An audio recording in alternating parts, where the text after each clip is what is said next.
17 जुलैला होणाऱ्या आषाढी एकादशीची सोहळ्याची शासकीय महापूजा राज्याचे मुख्यमंत्री एकनाथ शिंदे सपत्नीक करण्यात आहे आणि यांची पूजा जी सांगायचा मान आहे हे आज विठ्ठल मंदिरातील 11 पुजाऱ्यांना मिळालेला आहे। आज त्यांची खरं तर निवड झालेले सगळे पुजारी आता आपल्याबरोबर आपण बघू शकतो की प्रत्येकाला वेगवेगळं काम करतर पूजेच्या वेळेत दिलं जातं। आता आपल्याबरोबर संदीप कुलकर्णी जे मेन पुजारी ते आहेत, काय सांगताल कशा पद्धतीने पूजा असते? महायोगपीठे तटे भीमरथ्यां वरं पुंडरीकाय दातुं मुनीन्द्रैः समागत्य तिष्ठन्तमानन्दकन्दं परब्रह्मलिंगं भजे पांडुरंगम। श्री रुक्मिणी पांडुरंगाभ्यां नमः। आषाढ शुद्ध एकादशी 17 जुलै 2024 रोजी महाराष्ट्र राज्याचे मुख्यमंत्री माननीय श्री एकनाथरावजी शिंदेसाहेब सपत्नीक वारकऱ्यांसह या ठिकाणी श्री विठ्ठलाची महापूजा करणार आहेत। श्री विठ्ठलाची महापूजा करत असताना मंत्र म्हणण्याची जबाबदारी मी आणि कुलदीप कुलकर्णी या गुरुजींवर असते। हे मंत्र आम्ही षोडशोपचार पूजेमध्ये जे मंत्र दररोज पूजेसाठी वापरतो ते मंत्र आम्ही देवाच्या पूजेसाठी या ठिकाणी सहस्र शीर्षा पुरुष सहस्राक्ष सहस्रपात सभूमी विश्वतो वृत्वात्य तिष्ठ दशांगुलम। इथून सुरुवात होऊन यज्ञेन यज्ञमय जंतदेवास्तानि धर्मानि प्रथमान्यासन्न तेहनाकं महिमानस्य चंतयत्र पूर्वे साध्या संती देवाः। हे जे पुरुष सूक्तातले मंत्र आहेत या मंत्राने आपण देवाचे षोडशोपचार पूजा करतो।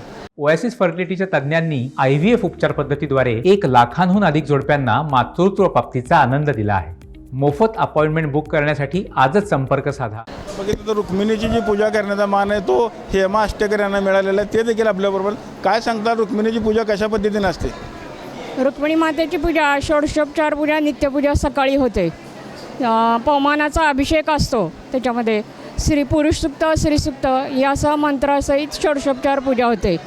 ही रुक्मिणी मातेची पूजा करण्याचा मान आम्हाला मंदिर समितीने दिला। विशेषतः महिलांना रुक्मिणी मातेची पूजा करण्याचा मान मंदिर समितीने आम्हाला दिला आणि त्यामुळं आम्हाला माननीय मंत्री साहेबांसोबत पूजा करायला मिळते हे आम्ही आमचं महत्भाग्य समजतो आणि आम्हाला त्यामुळं आनंद मिळतो।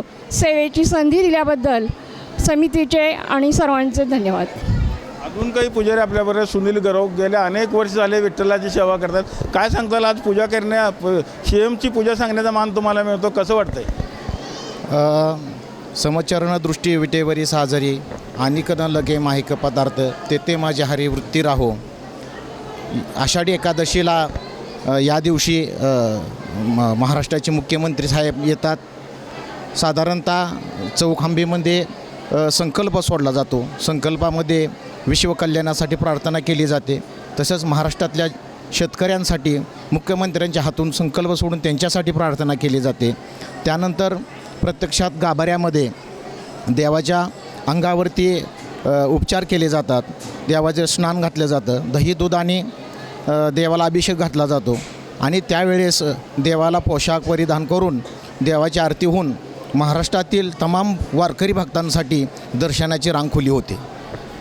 पहिल्यांदाच तुम्हाला संधी मिळते आज मुख्यमंत्र्यांची पूजा सांगण्याची, काय तुमच्या भावना आहेत? सर्वप्रथम मी श्री विठ्ठल रुक्मिणी मंदिर समितीचे सहअध्यक्ष गहिनीनाथ महाराज हौशेकर, कार्यकारी अधिकारी व व्यवस्थापक मी यांचे आभार मानतो।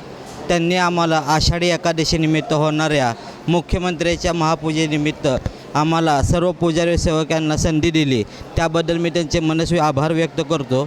व श्री विठुरायास न घडविला न बैसविला अशा विठुरायास आम्हाला कोमट पाण्याने स्नान घालण्याचे जे भाग्य मिळते ते आमचे परमभाग्य असे समजतो आणि त्यासाठी लागणारे पूजेचे साहित्य दही असू द्या, दूध, तूप, मध, साखर असू द्या, हे सर्व पूजेचे साहित्य आम्हाला आणण्यास जे भाग्य मिळते ते शब्दात व्यक्त करण्यास आम्हाला जमत नाही व हेच आमचे परमभाग्य समजून आम्ही विठुरायाची सेवा मनोभावे करत असतो। हेच आमचे परम कर्तव्य समजून आम्ही ते पार पाडू। आपण जर बघितलं तर रुक्मिणी मातेची साडी नेसवण्याचं काम खरं तर अवघड असतं।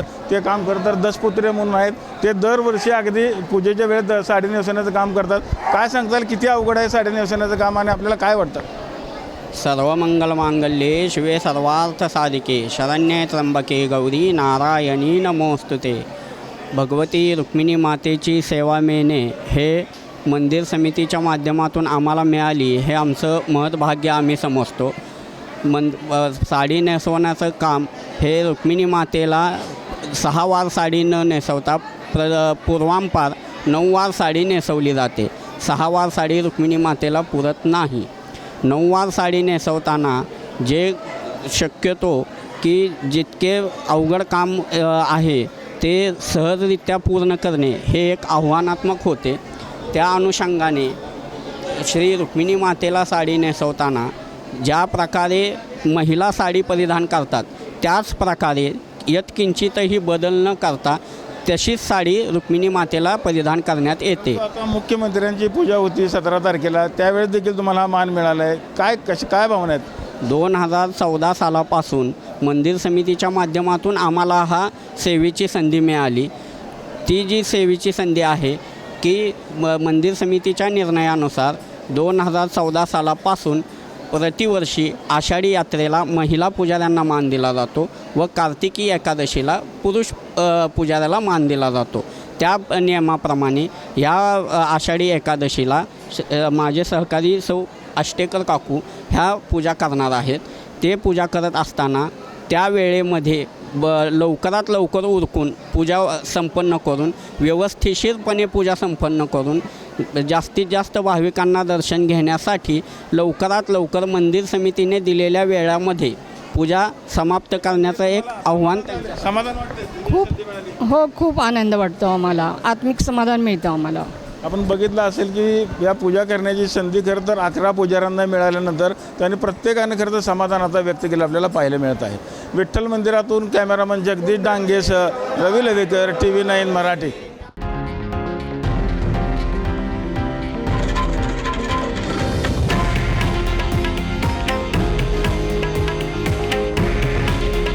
हे आहे देशातील नंबर 1 न्यूज नेटवर्क आणि आपण पाहत आहात TV9 मराठी. काळजी तुमची, हित महाराष्ट्राचं.